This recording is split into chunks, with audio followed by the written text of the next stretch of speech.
It's time for Sports Scene with Greg Bicouvaris. Here's your host, Greg Bicouvaris. And welcome to our April edition of Sports Scene. Glad you're with us. My name is Greg Bicouvaris. For more, go to @GregBic, GregBic on YouTube and Twitter. It's a pleasure to talk to former CNN and ESPN sports anchor, now in Ohio. Let's welcome Gary Miller. Gary, how are you? Good. It was great to run into you during the NCAAs. Absolutely. We had a lot of fun in Greensboro, and let's talk with that. You had Sean Miller come back to Xavier after being gone to Arizona for a while, but it seemed like sometimes you can come home again. He's a good example of that.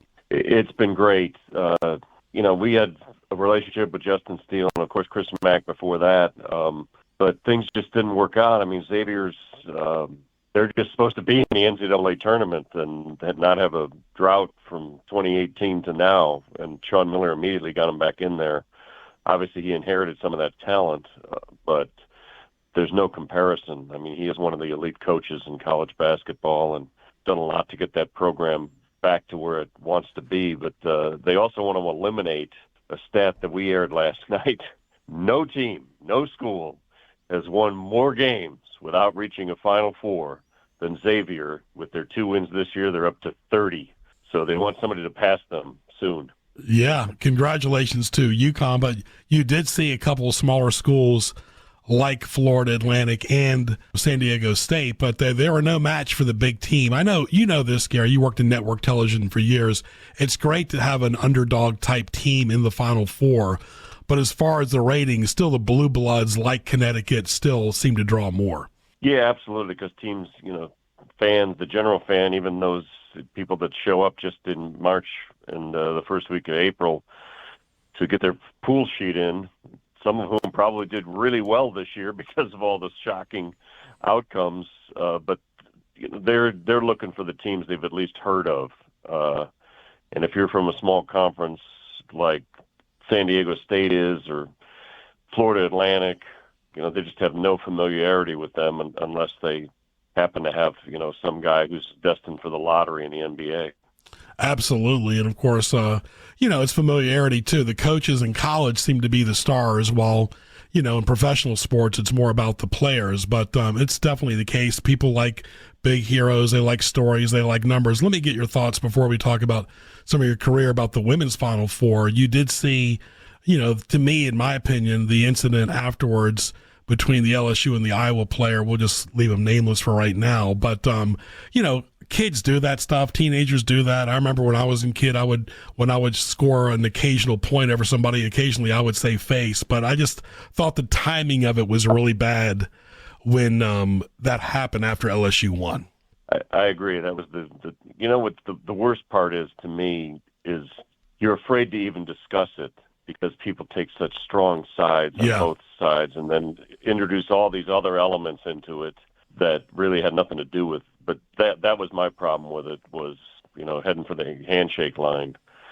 That's the part that bothers me the most, is that you're not allowed to have an opinion on it, or you're automatically labeled a lot worse things than just an opinionated person. So I think there's a general, for those of us from a different generation, sportsmanship was at a much different level and a much different expectation decades ago. And it's whether it's the unwritten rules that are still being questioned in baseball and being rewritten, or things that happened like in the NCAA women's game. But the positive thing for that was, look at all the attention it's brought, and it's brought more attention to a generational player like Caitlin Clark. Sportsmanship is important. That's why I didn't want to go, name dropping. But regardless, it's basketball is front and center. You can see the person's face. Football, you're hiding behind the weather. You're hiding behind the fans. Several thousands and thousands of fans, and of course helmets as well. So basketball is a totally different front and center type sport. Let's talk about how the business has changed. I mean, pretty much when you first got in it, you would, maybe just do the anchoring or the reporting, and, you would have technical people, which you still do. But now it seems like it's feeding the beast. You got to provide content online, provide content on social media, provide content everywhere else, sometimes but your own station. And it seems like it's gotten watered down and filtered. And that can be a case of burnout because it seems like everybody on the air and behind the scenes is doing a lot more work than they signed up for. You read my mind, Greg. Yeah. Let me give you a great example of how things have mushroomed. I was at CNN in the 80s when we were basically on a par with SportsCenter, and then moved over there in the 90s with a lot of our guys, our best people from CNN. But back then, it was just the 11 o'clock show for both. And then I got to ESPN, and they had the 2 a.m. show for the West Coast, was just starting, and that was just a re-air all morning. So basically, if the Oakland A's or Giants or Dodgers were playing late, or the Lakers, we had to stick around because we had to fix it for the morning. Well, went from that to where we are now with SportsCenters all day. There was no ESPN2. There was no ESPN News. I was there when they started.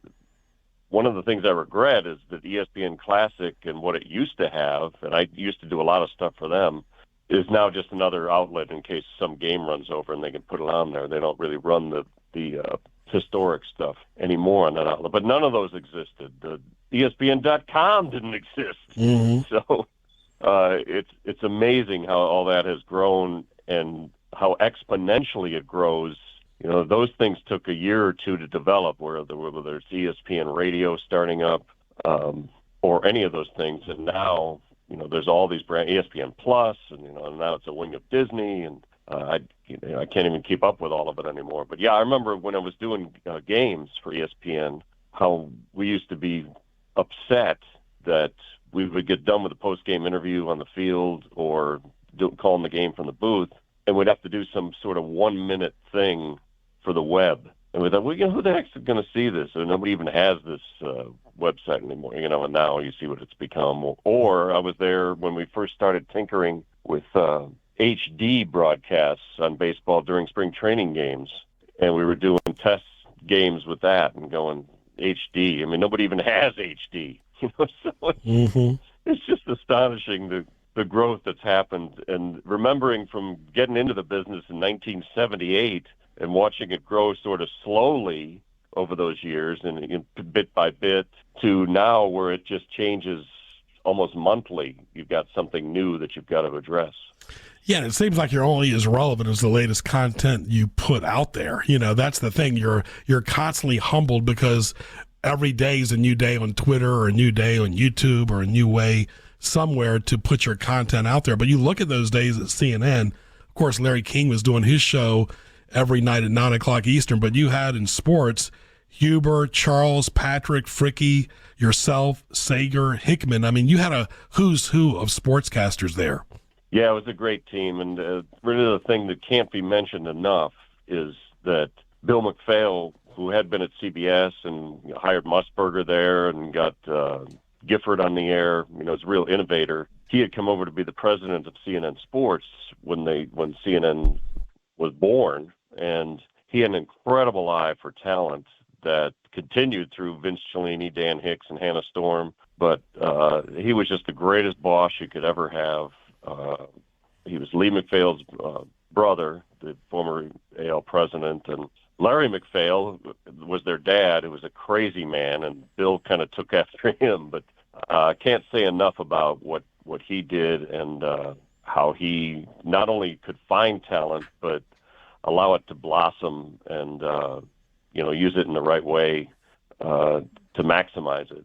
And he just taught us some great lessons. And there was a real camaraderie amongst that group. We had Friday morning softball games. We had, our fantasy leagues back when all you counted was points, just touchdowns. Yeah. But it was an incredible atmosphere, and Atlanta was an incredible town. It was a 4 a.m. town. And then there were even after hours places. And, so you got up at midnight, it wasn't a problem. And we were all around the same age. And it was just a lot of fun. Not to mention, Robert Wessler as well. And, you look at the Braves back then on TBS, kind of paralleling you guys at CNN. I mean, they were a cult. People loved watching Kerry and all those guys do the broadcast. And this became a big deal as cable was evolving. The Braves, TBS, and CNN all kind of evolved with it. I mean, you guys at CNN, to me, were the forefront when there weren't that many cable channels around. Right. It's it was only a handful, and yet Ted Turner was just incredibly intuitive on that front. TBS was just a UHF station, but they had the Braves package, which wasn't worth much at the time. But it's kind of like what ESPN did. Well, let's just throw it up on the satellite, and then it became what it became. Absolutely. Talking to Gary Miller. Gary, what about the Ohio sports? Ohio State's always relevant. My mom went to Ohio State. I remember a lot of kids that, didn't go to Ohio State, like Ohio University or Cincinnati or Cleveland State. They would always be brainwashed as kids about Ohio State, regardless of what school they went to, that you had to root for Ohio State no matter what, because it's such a big school. But the Bengals, they made the Super Bowl. The Browns are the Browns, but they're evolving, and they've been hit or miss the last decade or so. But what about the state of Ohio sports right now? And, of course, they got a big tennis tournament always, too, in Mason, Ohio. Right. That's a huge event. It's always about 100 degrees that week in August. But they've been getting, Serena played there last year, and they still draw the big names because it's leading up to the U.S. Open. Currently, as we speak, obviously it's the Reds headline to own. Basketball just ended. We got UC Spring and Ohio State. But, yeah, Ohio State does dominate. My daughter goes there. She went to UC as a freshman, unfortunately, during COVID, so she didn't really get a Bearcat experience, and we'll have to see what happens. UC obviously made a huge impact. We're just going to have to see how much of that was Luke Fickell, because it was unheard of for them to get 7 people drafted, and they're still sending guys that will be in this coming NFL draft class. I don't know how much longer they can continue that, but their goal was always to take from the tri-state area, Ohio, Kentucky, Indiana, and just own this, plus the entire state of Ohio, because Luke Fickell had a lot of ties up north as well, and obviously to Columbus, where he was a legend at Ohio State. When they draw the best people from this area, you're going to be competitive. So, and then they brought in Wes Miller from Greensboro to get the basketball team ready to join the Big 12. That's going to be the big story around here, is one more year of Oklahoma and Texas in the Big 12, but UC gets to be part of that and then join a basketball conference that has Kansas and Baylor and TCU, and it's going to be a huge step up for them. We already talked about Xavier. Obviously, their basketball program looks like it's back to what it used to be, but the city has been completely, in this area at least, has been completely taken over by the Bengals, and a lot of that is due to Athens, Ohio's own Joe Burrow. They just did a popularity poll in the local magazine, the yearly poll, and for 5 straight years, Fiona the Hippo has always been the number 1 most popular Cincinnatian. Well, Joe Burrow finally overtook her. The pride of the Cincinnati Zoo, and he could easily win the mayoral election. I mean, he's bringing players here that you never would have expected to come to want to play for the Bengals. They are a factor in free agency now, and he just, especially the offensive people, just rise to another level when they've got that guy throwing it to them, and he's just become, in such a short time, a legend, and you could argue the most popular Bengal of all time. Certainly will be, give him a few more years, but he's already up there with Munoz and Kenny Anderson and some of the most popular players in Bengals history. Joe Burrow owns this town, and it's become a year-round thing.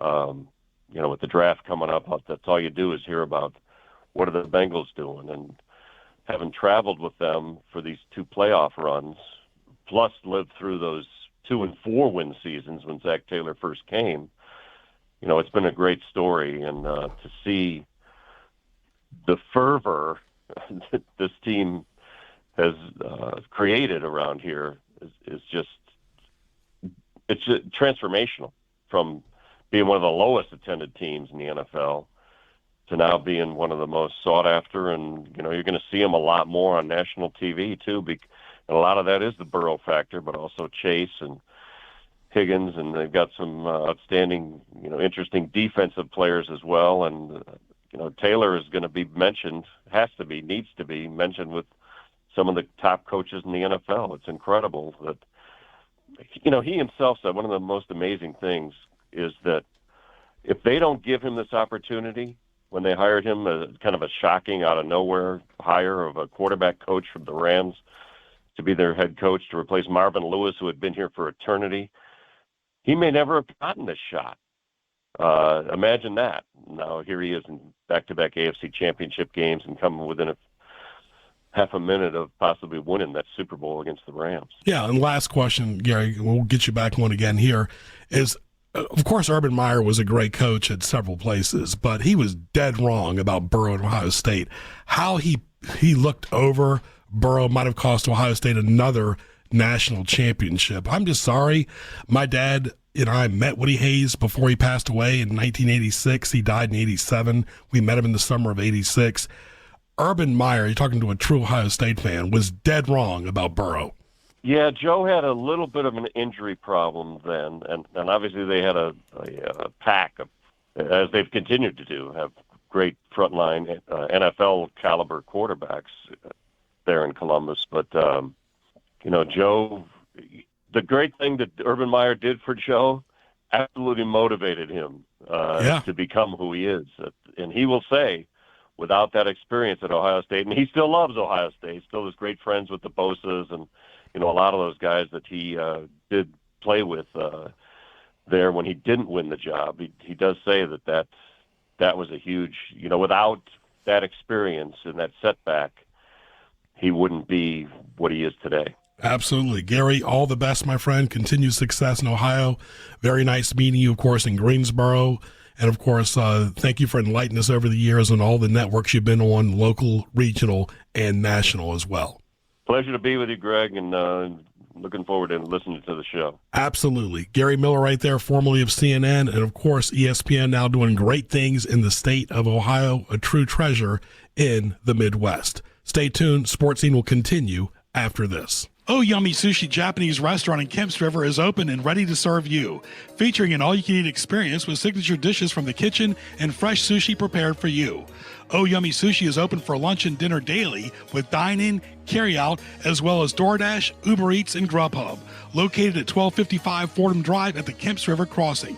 Call 937-2011 for Oh Yummy Sushi, the best sushi in Hampton Roads. Sakura Japanese Restaurant in Chesapeake is your destination for excellent Japanese food, featuring fresh sushi and hot dishes prepared in the kitchen for lunch and dinner. Sakura is located at 1437 Sam's Drive at the Walmart Way Crossing. Oh Yummy Sushi is at the Renaissance Place at 401 North Great Neck Road in Virginia Beach. Both Sakura in Chesapeake and Oh Yummy Sushi in Virginia Beach are available with DoorDash, Uber Eats, Grubhub, and Pickup. Tasty Japanese food the way you want it is at Sakura and Oh Yummy Sushi. Raising Cane's Chicken Fingers, open in Yorktown. Go by and see Paul and his wonderful staff. High-quality chicken fingers, fries, coleslaw, Texas toast. It is delicious. The great chicken sandwich, cane sauce, a kids menu, refreshing beverages, tailgates. They've got it all. Follow Raising Cane's Chicken Fingers on social media. They are open daily. Thank you for listening to Sports Scene. Always great to connect. At Greg Bick on YouTube. That's GREGBIC. Subscribe. Also Greg Bick on Twitter as well. For more, go to gjbtv.com, hrsmhof.com, and hamptonroadsonlinemall.com. Also connect with me on LinkedIn, Greg Bicouvaris, and also Facebook, Greg Bicouvaris as well. Thank you. Portions of this program were previously recorded. And welcome back to Sports Scene. Greg Bicouvaris, glad you're with us. At Greg Bic on Twitter, at Greg Bic on YouTube. That's GREGBIC. You can type George McClain in the YouTube search bar to hear past shows of Sports Scene. Make sure you hit Sports Scene with it as well. Always a pleasure to talk to, I call him Mr. Marksman. George McClain, how are you, my friend? I'm doing well, Greg. How about yourself? Very good, very good. And folks, they're located at 520 Industrial Park Drive in Newport News. Phone number is 757-872-4130. George, let's start off with an unfortunate incident. We talk about this all the time. Ever since I met you on the air and off the air, check your guns before you go into a building, whether it's home, work, or play. And an unfortunate incident happened in a gun show where a gunfire went off right by a Girl Scout section. Yeah, we preach that all the time, and you're right. From day one, you and I have been communicating.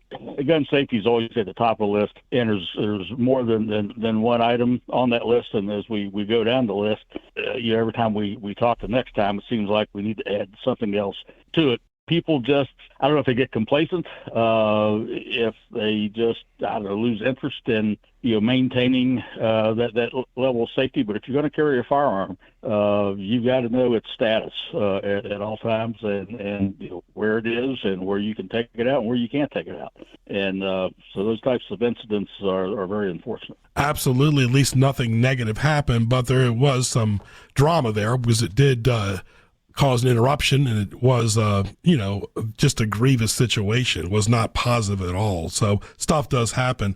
Let's talk about your hours, George. How are they as we evolve into April? Well, we're still, into the 10 a.m. to 7 p.m., Monday through Saturday.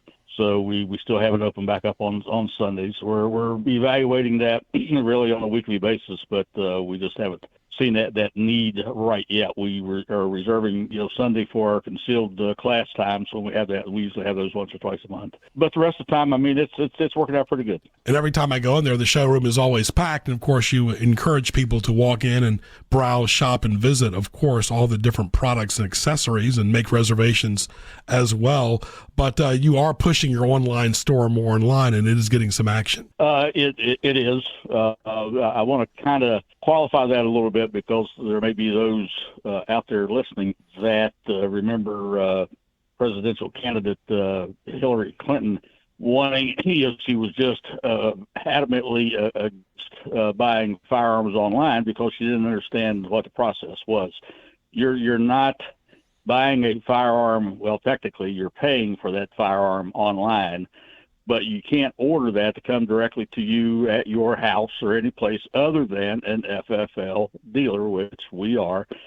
And basically what that does is it allows us to expand our inventory and have available, products in a warehouse that we don't have to stock in the store itself.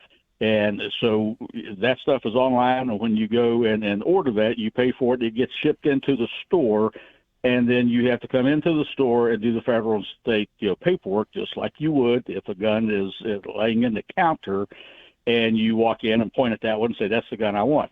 You do the same thing, same process. The only difference is you're paying for it online, which goes obviously into our account, and that firearm gets shipped in physically to our store. So I don't want anyone thinking, well, I can buy a gun online and have it shipped to the house. No, you cannot. It's still best to do your research and do due diligence as well, so you know what you're talking about, so you know what you're ordering, and so that's what the staff is there for. I mean, they're the knowledgeable experts, correct, George? Well, that's exactly right.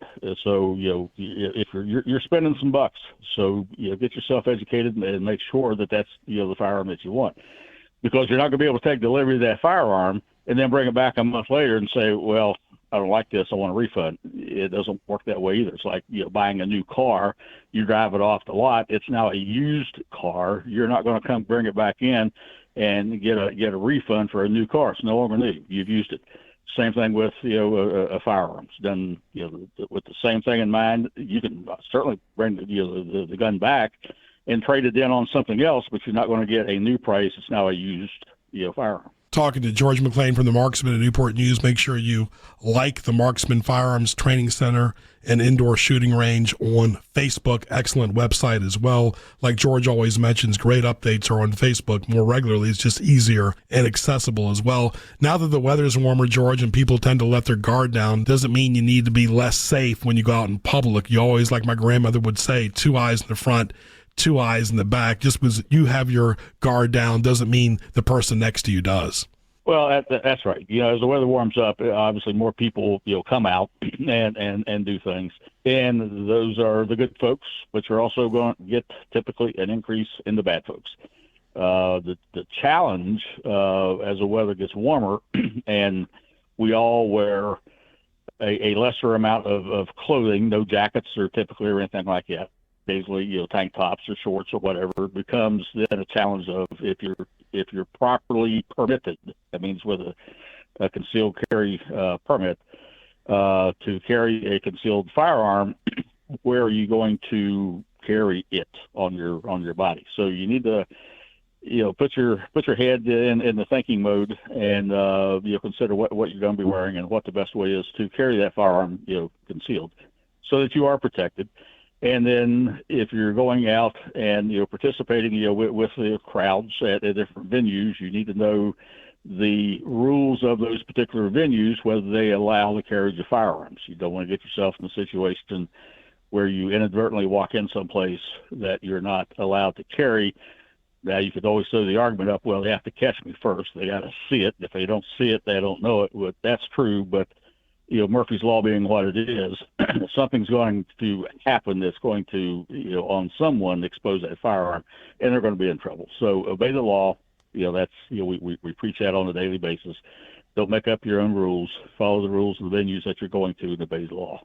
And including attire too, folks. I mean, there's some stores that have been robbed that'll put out on the glass door, do not wear a mask or do not wear something that will conceal your face, even a hoodie as well. I've never owned a hoodie, George. I never will own a hoodie. I don't understand them. I'm just going to leave it at that right there.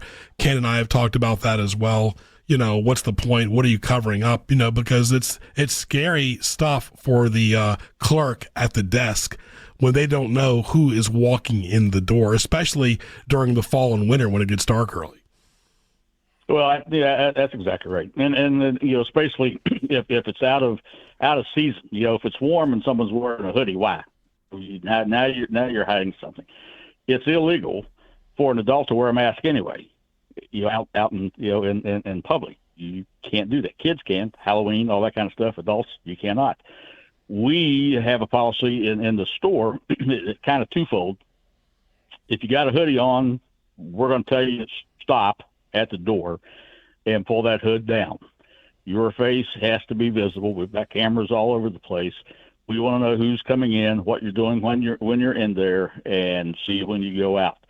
Second thing is, we do not want anyone carrying in unholstered or uncased firearms. Why? We don't know if you're a good guy or a bad guy at that point. So, if you're carrying a gun in a holster, leave it in the holster. Virginia is an open carry state. You don't have to have a permit to openly carry that firearm. If you've got a permit to carry concealed, leave it concealed until you get on the range. And then you can take it out and, do your thing. We do not want you carrying, and we will stop you at the door. Sometimes before you even get to the door, if we've got personnel outside, and they see someone bringing in an uncased long gun of some type or carrying a handgun in their hand. You're not allowed to come into the store under those circumstances. That gun's got to either be in a holster on your body or in a case. Right, absolutely. Of course, to protect everybody as well. How are things at the store as far as stocking and, of course, reservations as well? Well, well-stocked. Reservations are no longer required. If you want to make one, you can call in and try to reserve a spot. And I like to have that crystal ball that would be able to tell you exactly when, what day is going to be the busiest. We can look back historically and then say, well, this was our busiest day of the week or busiest couple days of the week. But as soon as I tell you it's going to be pretty free between 2 and 4 o'clock on Tuesday, and you're going to come in, it's going to be packed. Yeah, it's just, again, the way things work. We look at rainy days, and some days we figure out a rainy day it's going to be slow. And before you know it, we've set a monthly record on a rainy day. Why? I have no idea. Right. And, of course, the Marksman Firearms Training Center and Indoor Shooting Range, of course, you're seeing a lot more shooting-type sports in the Olympics, which is great, too. And, of course, people learning at a young age, located at 520 Industrial Park Drive in Newport News. Phone number 757-872-4130. George, leave us with a spring parting shot. Well, the spring parting shot is always, just like we started that with, be safe. Know where your gun is, know the status of that firearm.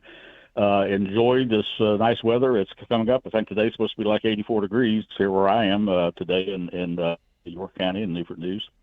So just be safe, enjoy life, be cognizant of your surroundings.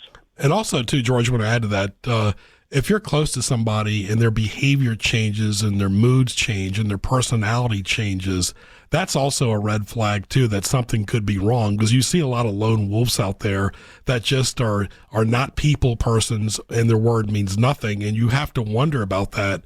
As we get older, we can see right through it. Well, that's right. As I say, be aware, be cognizant, because that encompasses that type of situation.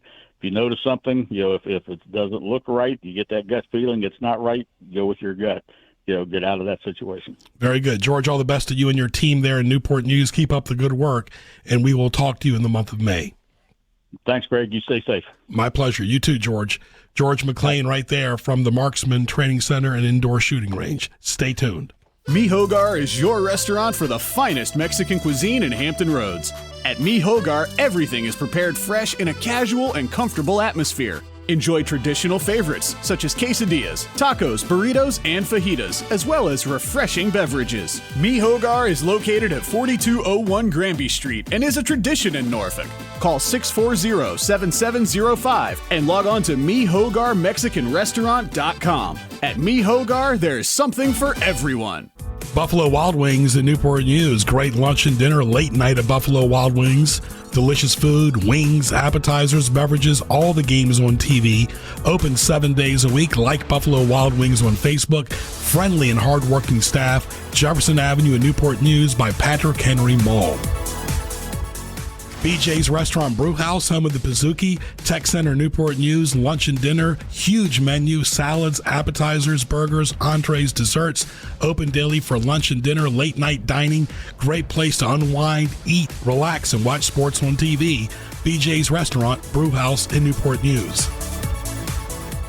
A tradition of excellence for over 50 years is the Aberdeen Barn Steakhouse in Virginia Beach. Start your experience off with she crab soup, an assortment of appetizers such as the fried oyster, Rockefeller, crispy calamari, just to name a few. Aberdeen Barn is the finest premium steaks, prime rib, grilled tomahawk ribeye, seafood, chicken, pasta dishes, and live music in a most pleasing atmosphere. Open daily. Visit them at 5805 Northampton Boulevard in Virginia Beach. Call 464-1580 and log on to aberdeenbarn.net.